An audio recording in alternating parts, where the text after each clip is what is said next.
Hello, in this video I'm gonna show you how to manually adjust photo settings on GoPro Fusion 360.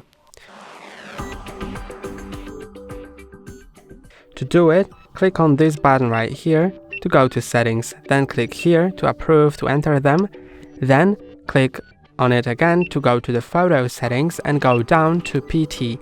Now you can turn it on and you can adjust the ISO and the exposition.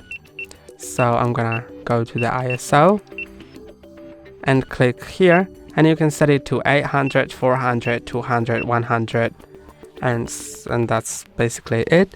And you can change the exposition as well, all the way down to -2 and all the way up to +2. And you can also go to reset PT to reset it, or you can go to PT again to turn it off, and it will be in the auto mode. That's all for today. Don't forget to like and subscribe. See you next time.